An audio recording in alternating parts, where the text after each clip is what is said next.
Avant de plonger dans cette histoire incroyable, pensez à vous abonner à la chaîne et à activer la cloche. Ici, chaque récit a quelque chose à dire, et vous ne voudrez pas en manquer un seul. Lila Harper n'avait jamais vu le monde. Depuis sa naissance, l'obscurité était son unique compagnon. Mais ses autres sens compensaient cette privation, elle sentait les émotions des gens, entendait les infimes vibrations de la vie autour d'elle, et percevait le monde avec une intensité que la plupart des gens ne connaissaient pas. Sa mère, Margaret Harper, vivait dans la pauvreté depuis des années. La faim, la misère et les dettes l'avaient rendue dure et égoïste. Elle voyait Lila non pas comme sa fille, mais comme un objet, un billet pour échapper à ses malheurs. Une nuit glaciale, Margaret conclut un marché avec Victor Sinclair, un homme riche et influent, connu pour ses caprices et son pouvoir absolu. Lila fut conduite au manoir de Victor, un lieu imposant, rempli de lustres scintillants, de tapis épais et de meubles somptueux. Le contraste entre son monde de pauvreté et cet univers opulent était écrasant. Chaque pas qu'elle faisait résonnait dans les couloirs silencieux, et chaque son éveillait en elle une peur sourde et profonde. Elle ne comprenait pas entièrement ce qui se passait, mais une intuition glaciale lui murmurait que sa vie allait changer à jamais. Victor, assis dans son grand bureau, observa la jeune fille. Il y avait dans ses gestes et sa posture une étrange innocence qui le troubla. Ce n'était pas seulement sa cécité qui le fascinait, mais la pureté de son âme, quelque chose que ni l'argent ni le pouvoir ne pouvaient acheter. Mais cette nuit-là, dans le silence lourd du manoir, Lila fut exposée à un monde cruel dont elle ignorait tout. Son innocence, fragile et lumineuse, était sur le point d'être testée de manière inimaginable. Le vent hurlait à travers les fenêtres du manoir, comme pour avertir Lila, comme pour crier le danger imminent. Elle était seule, vulnérable, et dépendante des autres pour chaque pas.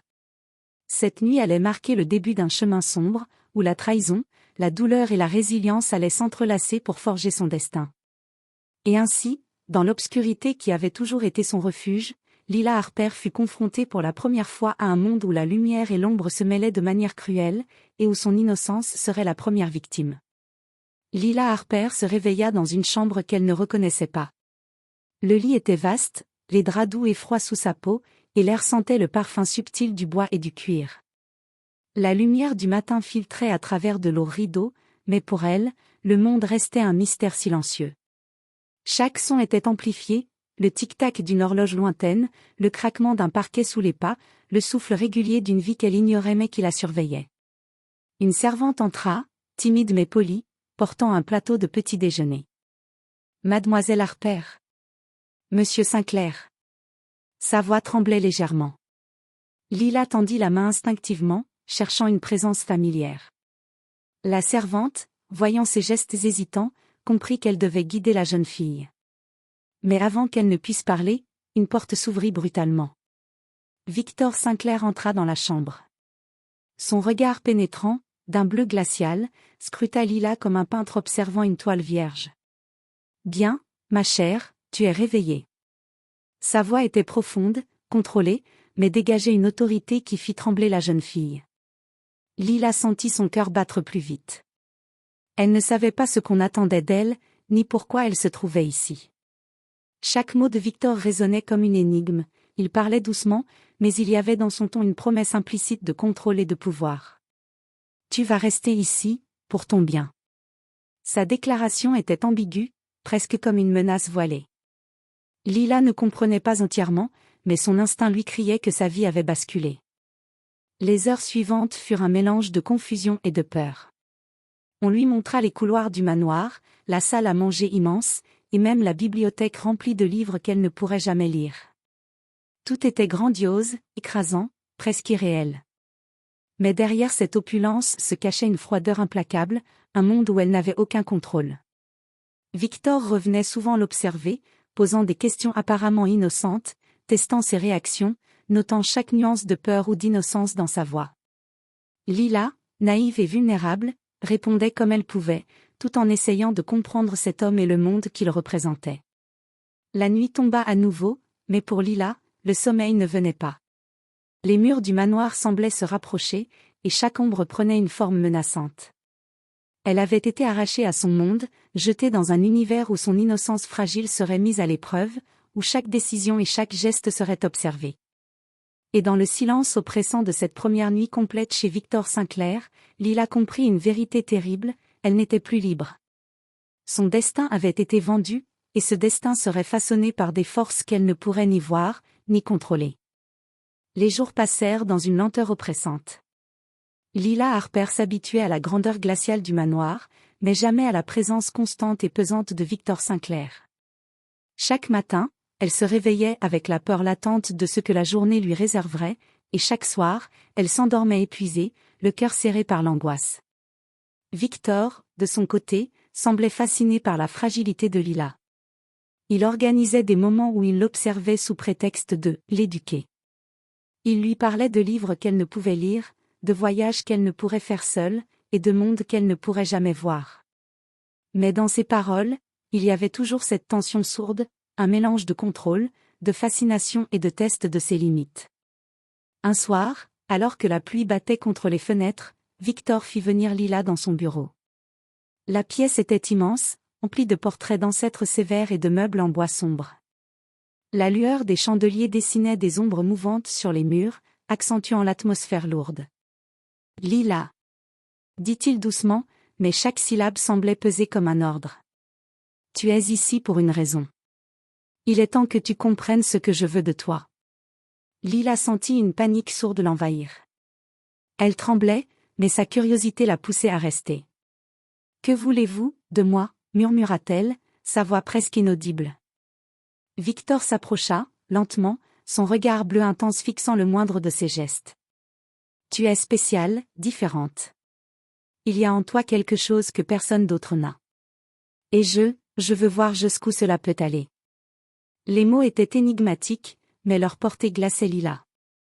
Elle commençait à comprendre que sa vie ici n'était pas seulement confinée par les murs du manoir, mais par la volonté de cet homme qui pouvait dicter chacun de ses mouvements. Les jours suivants, Victor instaurait des règles strictes. Lila ne pouvait pas se déplacer seule dans certaines parties du manoir, devait toujours répondre à ses questions et obéir à ses instructions. Mais à travers cette discipline, il lui laissait parfois de petits gestes de gentillesse, presque impossibles à distinguer de la manipulation. Chaque sourire, chaque attention, devenait un piège subtil. Lila, aveugle mais perspicace, commençait à développer une stratégie silencieuse, écouter, mémoriser, sentir les émotions et anticiper les mouvements de Victor. Elle savait que sa survie dépendait de sa capacité à comprendre cet homme et à naviguer dans ce monde cruel sans jamais montrer sa peur. Et dans le silence des nuits solitaires, alors que le manoir semblait respirer autour d'elle, Lila Harper comprit une chose, elle n'était plus seulement une victime. Pour survivre, elle devait devenir plus forte que sa peur, plus rusée que le pouvoir qui l'enfermait, et plus résistante que l'injustice qui l'avait arrachée à son monde. Cette prise de conscience fut son premier pas vers une force intérieure qu'aucune obscurité, ni aucune richesse, ne pourrait jamais détruire.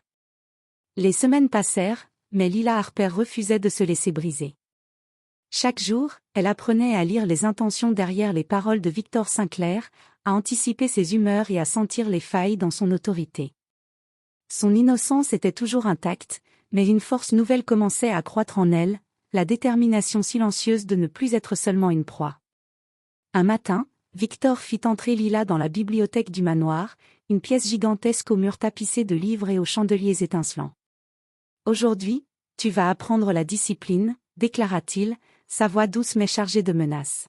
« Tu dois comprendre le monde dans lequel tu es, même si tes yeux ne peuvent le voir. » Lila acquiesça, dissimulant sa peur derrière une posture calme. Mais à l'intérieur, une étincelle d'ingéniosité s'alluma. Elle décida que, si Victor voulait jouer à ce jeu de contrôle, elle apprendrait ses règles pour mieux le défier.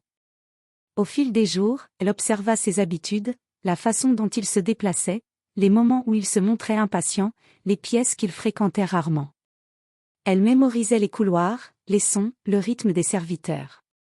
Tout devenait un puzzle qu'elle pouvait résoudre, un terrain qu'elle pourrait un jour retourner contre lui. Un soir, alors que la pluie tambourinait contre les vitres du manoir, Victor entra brusquement dans sa chambre. « Pourquoi n'as-tu rien fait aujourd'hui ?» demanda-t-il, la colère masquée par un calme inquiétant.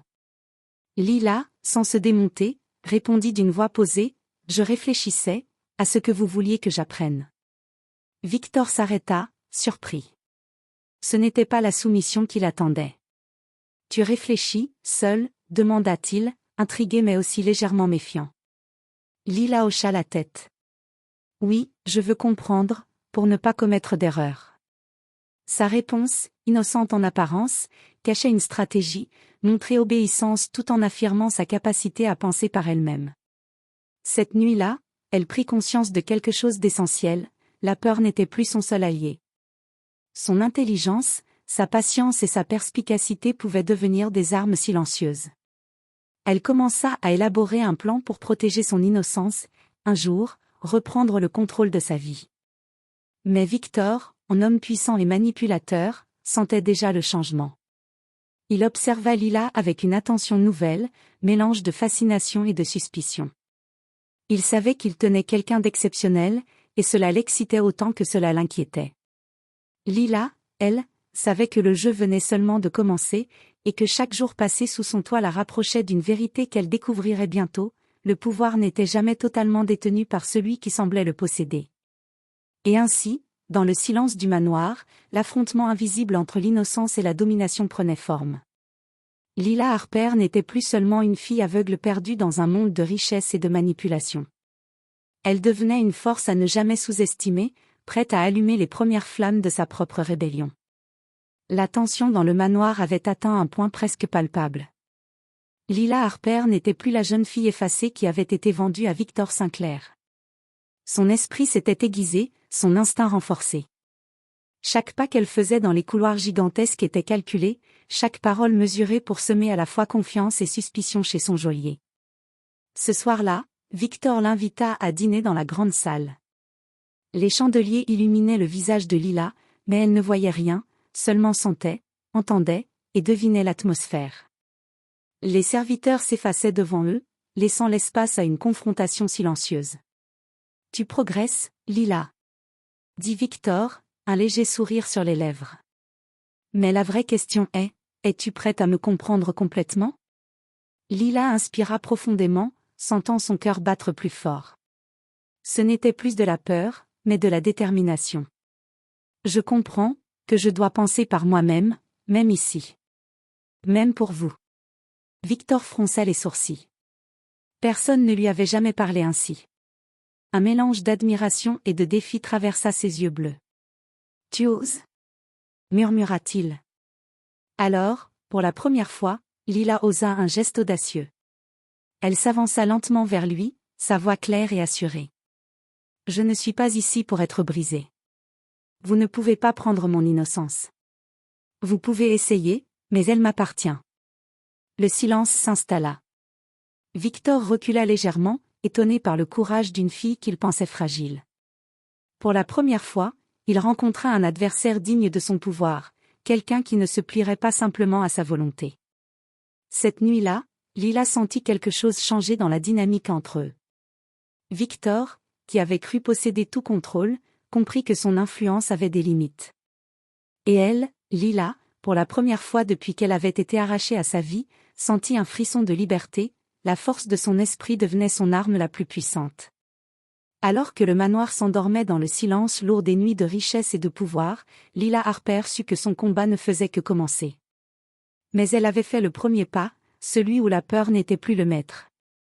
Dans cette obscurité où elle avait toujours vécu, elle venait d'allumer une lumière qui, un jour, mettrait fin à sa captivité et changerait à jamais le destin de Victor Sinclair.